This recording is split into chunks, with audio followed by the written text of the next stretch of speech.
നിങ്ങൾ blood test ചെയ്തു, cholesterol കൂടുതലാണെന്ന് കണ്ടു, പക്ഷേ ഡോക്ടർ പ്രിസ്ക്രിപ്ഷനിൽ എഴുതിയത് ഡിസ്ലിപ്പിഡീമിയ എന്നാണ്. ഹായ് ഫ്രണ്ട്സ്, ഞാൻ ഡോക്ടർ പ്രസൂൺ.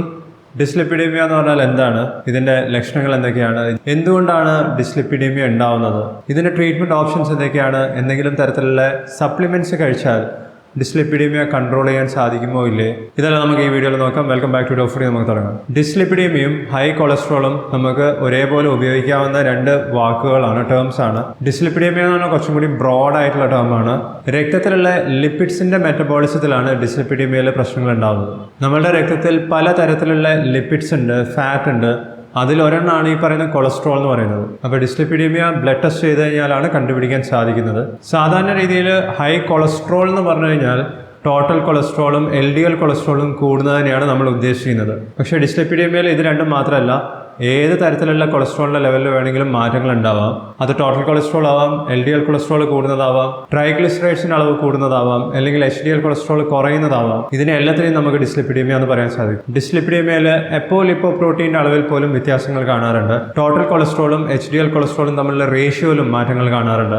ഡിസ്ലിപ്പിഡീമിയ ശ്രദ്ധിക്കേണ്ട ഒരു കണ്ടീഷനാണ്, കാരണം പലതരത്തിലുള്ള ഹൃദയ സംബന്ധമായിട്ടുള്ള രോഗങ്ങൾ ഉണ്ടാവാൻ ഇതൊരു കാരണമാവുന്നുണ്ട്. ഈ ഹൃദയ സംബന്ധമായിട്ടുള്ള രോഗങ്ങൾ എന്ന് പറഞ്ഞാൽ അതിൽ ഹാർട്ട് അറ്റാക്ക് വരുന്നുണ്ട്, ഇസ്കെമിക് ഹാർട്ട് ഡിസീസസ് വരുന്നുണ്ട്, പെരിഫറൽ വാസ്കുലർ ഡിസീസസ് ആവാം, അതെറോസ്ക്ലിറോസിസ് ആവാം. അടുത്തതായി ഡിസ്ലിപ്പിഡീമിയന്റെ കാരണങ്ങൾ എന്തൊക്കെയാണെന്ന് നോക്കാം. പലതരത്തിലുള്ള കാരണങ്ങൾ കൊണ്ട് ഡിസ്ലിപ്പിഡീമിയ ഒരാൾക്ക് ഉണ്ടാവാം. അതിൽ ചിലതെന്ന് പറയുന്നത് ഒന്ന് ഡയബറ്റിസ് ആണ്, അതായത് പ്രമേഹം. രണ്ടാമത്തത് പുകയില ഉൽപ്പന്നങ്ങൾ ഉപയോഗിക്കുന്നത് കാരണമാണ്. തൈറോയിഡിന്റെ പ്രശ്നങ്ങൾ ഉണ്ടെങ്കിൽ, പ്രത്യേകിച്ചും ഹൈപ്പോ തൈറോയിഡിസം ഉണ്ടെങ്കിലും ഡിസ്ലിപ്പിഡീമിയ ഉണ്ടാവാം. കിഡ്നി അല്ലെങ്കിൽ ലിവർ സംബന്ധമായുള്ള രോഗങ്ങളുള്ളവർക്കും ഡിസ്ലിപ്പിഡീമിയ ഉണ്ടാവാം. ലിവറിലാണ് കൊളസ്ട്രോൾ മെറ്റബോളിസം മെയിൻലി നടക്കുന്നത്. പലതരത്തിലുള്ള മരുന്നുകൾ കഴിക്കുന്നതിന്റെ ഭാഗമായിട്ടും ഡിസ്ലിപ്പിഡീമിയ ഉണ്ടാവാം. ഉദാഹരണത്തിന് ഹൈ ബ്ലഡ് പ്രഷറിന് നമ്മൾ സ്ഥിരമായി ഉപയോഗിക്കുന്ന രണ്ട് കാറ്റഗറി മെഡിസിൻസ് ആണ്. ഒന്ന് തയസൈഡ് ഡയോറിറ്റിക്സ് എന്ന് പറയുന്നത്, രണ്ടാമത്തത് ബീറ്റ ബ്ലോക്കേഴ്സ്. ഇത്തരത്തിലുള്ള മരുന്നൊക്കെ കഴിച്ചു കഴിഞ്ഞാൽ ഡിസ്ലിപ്പിഡീമിയ ഉണ്ടാവാം. ഗ്ലൂക്കോകോർട്ടിക്കോയിഡ്സ് സ്റ്റിറോയിഡ് വിഭാഗത്തിൽപ്പെടുന്ന മരുന്നുകളാണ്. ഇത്തരത്തിലുള്ള മരുന്ന് സ്ഥിരമായിട്ട് ഉപയോഗിക്കുന്നവർക്കും ഡിസ്ലിപ്പിഡീമിയ ഉണ്ടാവാം. ഓറൽ കോൺട്രസെപ്റ്റീവ്സ് ഉപയോഗിക്കുന്നതിനനുസരിച്ചിട്ടും ഡിസ്ലിപ്പിഡീമിയ ഉണ്ടാവാം. ജനറ്റിക് കണ്ടീഷൻസിന്റെ ഭാഗമായിട്ടും ചില ആൾക്കാർക്ക് ഡിസ്ലിപ്പിഡീമിയ കാണാറുണ്ട്. ഇതിന്റെ ഒരു ഉദാഹരണമാണ് ഫെമിലിയൽ ഹൈപ്പർ കൊളസ്ട്രോളീമിയ എന്ന് പറയുന്നത്. ഇനി ഡിസ്ലിപ്പിഡീമിയന്റെ ലക്ഷണങ്ങളെ കുറിച്ച് പറയാം. സാധാരണ രീതിയിൽ അധികം ആൾക്കാർക്കും ലക്ഷണങ്ങളൊന്നും കാണാറില്ല, പക്ഷെ ചിലർക്ക് സ്കിന്നിൽ പല ഭാഗങ്ങളിലായിട്ട് ഫാറ്റ് ഡെപ്പോസിറ്റ്സ് കാണാം. ഇതിനെ സാന്തോമ എന്നാണ് പറയുന്നത്. അത് ചിലപ്പോൾ സ്കിന്നിന്റെ മുകളിലായിരിക്കാം, അല്ലെങ്കിൽ സ്കിന്നിന്റെ തൊട്ട് താഴത്തെ ലെയറിലാവാം. സാധാരണ രീതിയിൽ കണ്ടുവരുന്നത് മുഖത്ത്, കണ്ണിന്റെ ഐലിഡ്സിൽ, അല്ലെങ്കിൽ ഉള്ളം കൈയിൽ, പാമിൽ കാണാം, ടെൻഡൻസിന്റെ മുകളിൽ കാണാം. ഇനി മറ്റു ചിലർക്ക് ഉണ്ടാകുന്ന ലക്ഷണങ്ങൾ എന്ന് പറയുന്നത് മറ്റു തരത്തിലുള്ള കണ്ടീഷൻസിന്റെ ഭാഗമായിട്ട് ഉണ്ടാവുന്നതായിരിക്കാം. അത് ഹൈ BPന്റെ സിംറ്റംസ് ആവാം, പ്രമേഹത്തിന്റെ സിംറ്റംസ് ആവാം, ഇല്ലെങ്കിൽ ഓവർ വെയിറ്റ് ആവാം, ഒബീസിറ്റി ആവാം. ഇനി എങ്ങനെയാണ് ഡിസ്ലിപ്പിഡീമിയ കണ്ടുപിടിക്കുന്നത്, അല്ലെങ്കിൽ ടെസ്റ്റുകൾ എന്തൊക്കെയാണെന്ന് പറയാം. ഫാസ്റ്റിംഗ് ലിപ്പിഡ് പ്രൊഫൈൽ എന്ന് പറഞ്ഞ ബ്ലഡ് ടെസ്റ്റ് ആണ് ചെയ്യേണ്ടത്. ഈ ടെസ്റ്റിന്റെ പേര് സൂചിപ്പിക്കുന്ന പോലെ തന്നെ രാവിലെ ഭക്ഷണം കഴിക്കുന്നതിന് മുമ്പെയാണ് ബ്ലഡ് സാമ്പിൾ ടെസ്റ്റ് ചെയ്യാൻ കൊടുക്കേണ്ടത്. ഈ ടെസ്റ്റ് ചെയ്ത് കഴിഞ്ഞാൽ പലതരത്തിലുള്ള കൊളസ്ട്രോൾ വാല്യൂസ് നമുക്ക് റിപ്പോർട്ടിൽ കാണാം. ഇതിന്റെ നോർമൽ റേഞ്ചും ആ റിപ്പോർട്ടിൽ തന്നെ എഴുതിയിട്ടുണ്ടാവും. ഇത് നിങ്ങൾ ചെയ്യുന്ന ലാബിനനുസരിച്ച് ചെറിയ മാറ്റങ്ങൾ കാണാറുണ്ട്. ഇനി ഡിസ്ലിപ്പിഡീമിയ എന്ന് പറയണമെങ്കിൽ നിങ്ങളുടെ ടോട്ടൽ കൊളസ്ട്രോൾ 240 മുകളിലേക്കായിരിക്കണം. ലോ ഡെൻസിറ്റി ലിപ്പോപ്രോട്ടീൻ അല്ലെങ്കിൽ LDL കൊളസ്ട്രോൾ 160 അല്ലെങ്കിൽ അതിൻ്റെ മുകളിലേക്കായിരിക്കണം. ട്രൈഗ്ലിസറൈഡ്സ് 200 mg/dL മുകളിലേക്കായിരിക്കണം. ഹൈ ഡെൻസിറ്റി ലിപ്പോപ്രോട്ടീൻ അല്ലെങ്കിൽ HDL കൊളസ്ട്രോൾ, ഇതിനെ നല്ല കൊളസ്ട്രോൾ എന്നും പറയാറുണ്ട്. ഇതിന്റെ വാല്യൂ കൂടിയിരിക്കുന്നതാണ് നല്ലത്.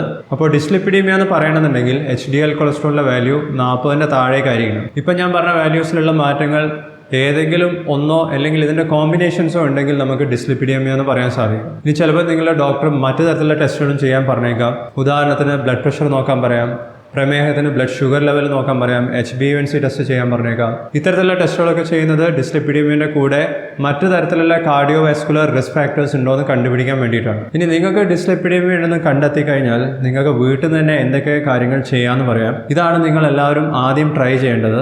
നേരെ മരുന്ന് കഴിച്ചു തുടങ്ങുന്നതിന് മുമ്പേ ഇത്തരത്തിലുള്ള ലൈഫ് സ്റ്റൈൽ ചേഞ്ചസ് ആണ് ആദ്യം ട്രൈ ചെയ്യേണ്ടത്. ഇതിൽ ഭക്ഷണത്തിന്റെ കാര്യത്തിലേക്ക് വരുന്ന സമയത്ത് കാലറീസ് കുറയ്ക്കാനാണ് ശ്രമിക്കേണ്ടത്. അതായത് നിങ്ങൾ കഴിക്കുന്ന ഭക്ഷണത്തിലുള്ള കാർബോഹൈഡ്രേറ്റ്സിൻ്റെ അളവ് കുറയ്ക്കുക. ചോറ്, ധാന്യങ്ങൾ, അരി ഭക്ഷണം, ഗോതമ്പിൻ്റെ ഭക്ഷണം, മില്ലറ്റ്സ്, ഇതിൻ്റെയൊക്കെ അളവ് കുറയ്ക്കുകയാണ് വേണ്ടത്. നിങ്ങളിപ്പോൾ കഴിച്ചുകൊണ്ടിരിക്കുന്ന ലെവൽ കഴിച്ചുകൊണ്ടിരിക്കുകയാണെങ്കിൽ കൊളസ്ട്രോൾ ലെവൽ ഒന്നിക്കൽ അതേപോലെ നിൽക്കും, അല്ലെങ്കിൽ ഇനിയും കൂടി വരിക ചെയ്യുള്ളൂ. നിങ്ങൾ കഴിക്കുന്ന ഭക്ഷണത്തിലുള്ള ഫൈബറിൻ്റെ അളവ് കൂട്ടേണ്ടതാണ്. പ്രത്യേകിച്ചും സോളിബിൾ ഫൈബറാണ് കൂട്ടേണ്ടത്.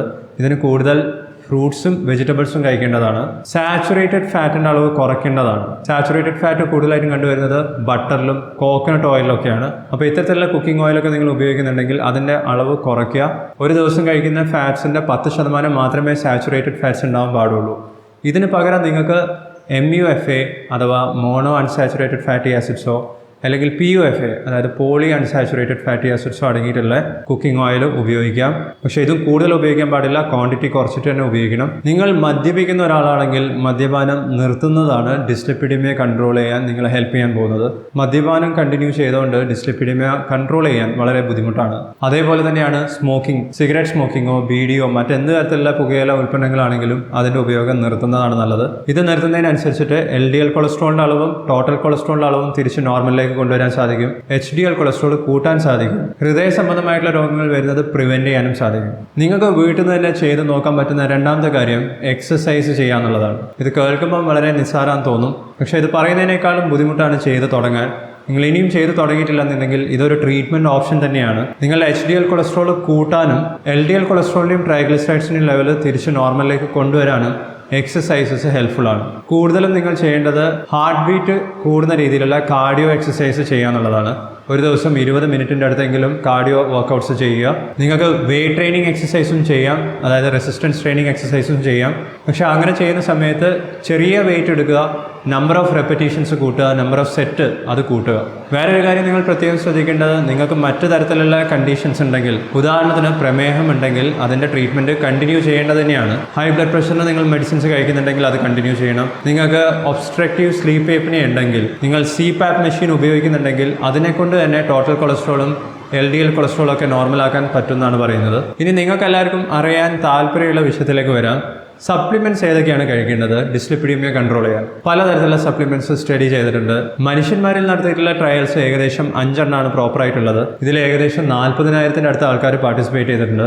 ഏറ്റവും കൂടുതൽ റിസൾട്ട് കണ്ടിട്ടുള്ള സപ്ലിമെന്റ് എന്ന് പറയുന്നത് ഒന്ന് omega-3 ഫാറ്റി ആസിഡ്സ് ആണ്. ഫിഷ് ഓയിലിനോ മീനെണ്ണ ഗുളികന്നോ എങ്ങനെ വേണമെങ്കിലും ഇതിനെ പറയാം. ഒരു ദിവസം 1000 മില്ലിഗ്രാം അല്ലെങ്കിൽ 1 ഗ്രാം മുതൽ 2 ഗ്രാം വരെയൊക്കെ കഴിക്കാവുന്നതാണ്. omega-3 ഫാറ്റി ആസിഡ്സിനെ കുറിച്ച് ഞാൻ പലതരത്തിലുള്ള വീഡിയോസ് ഇതിന് മുമ്പേ ചെയ്തിട്ടുണ്ട്. ആ വീഡിയോയുടെ ഒക്കെ ലിങ്ക് നിങ്ങൾക്ക് ലൈക്ക് ബട്ടണിന് താഴെ കാണാം. omega-3 ഫാറ്റി ആസിഡ്സ് ഡെയിലി കഴിക്കുന്നതിനനുസരിച്ച് നിങ്ങളുടെ LDL കൊളസ്ട്രോളും HDL കൊളസ്ട്രോളും ചെറുതായിട്ട് കൂടും. പക്ഷേ ട്രൈഗ്ലിസറൈഡ്സിന്റെ ലെവൽ നല്ല രീതിയിൽ കുറയ്ക്കാൻ പറ്റുന്നതാണ് സയന്റിഫിക് സ്റ്റഡീസിൽ പറയുന്നത്. അധികം ആൾക്കാർക്കും omega-3 സപ്ലിമെന്റ്സ് സേഫ്ലി കഴിക്കാവുന്നതാണ്.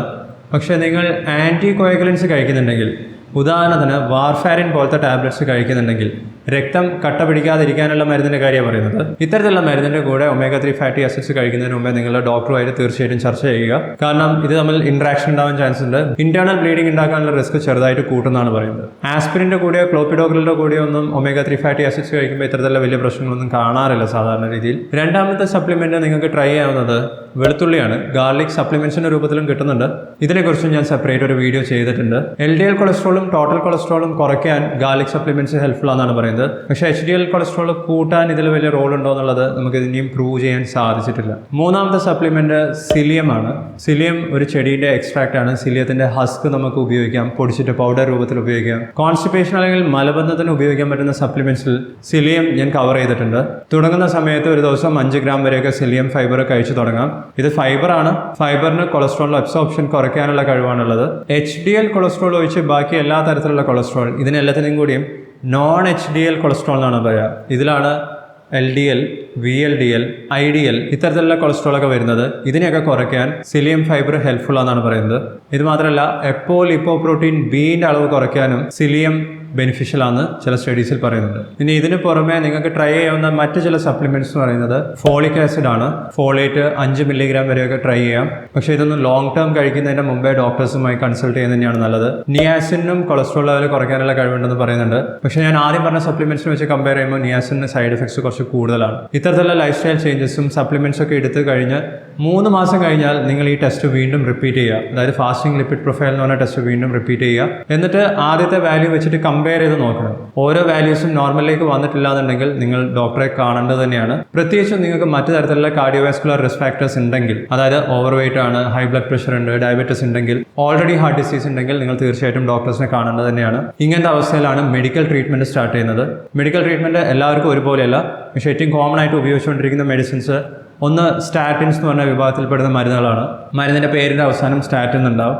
അറ്റോർവസ്റ്റാറ്റിൻ, റോസുവാസ്റ്റാറ്റിൻ, സിംവസ്റ്റാറ്റിൻ, പലതരത്തിലുള്ള സ്റ്റാറ്റിൻ വിഭാഗത്തിൽപ്പെടുന്ന മരുന്നുകളുണ്ട്. മറ്റു ചില ഗ്രൂപ്പ് ഓഫ് മെഡിസിൻസ് എന്ന് പറയുന്നത് ഒന്ന് ഇസറ്റിമൈബ് ആണ്, വേറെ ഒരെണ്ണം ഫൈബ്രേറ്റ്സ് ആണ്. കോളിസ്റ്റൈറമിൻ പോലെയുള്ള ബൈൽ ആസിഡ് സെക്വിസ്ട്രൻസ് ഉപയോഗിക്കാം. പക്ഷേ ഇത്തരത്തിലുള്ള മെഡിസിൻസ് ഒക്കെ പ്രിസ്ക്രിപ്ഷൻ മെഡിസിൻസ് ആണ്. നിങ്ങളുടെ ഡോക്ടർ എഴുതി തന്നിട്ടുണ്ടെങ്കിൽ മാത്രമേ ഇത്തരത്തിലുള്ള മെഡിസിൻസ് കണ്ടിന്യൂസ് ആയിട്ട് കഴിച്ചാൽ മതി. ഇത്തരത്തിലുള്ള മെഡിസിൻസ് കഴിക്കുമ്പം ഇടയ്ക്കിടയ്ക്ക് ബ്ലഡ് ടെസ്റ്റുകളും അത്യാവശ്യം ചെയ്യേണ്ടതാണ്.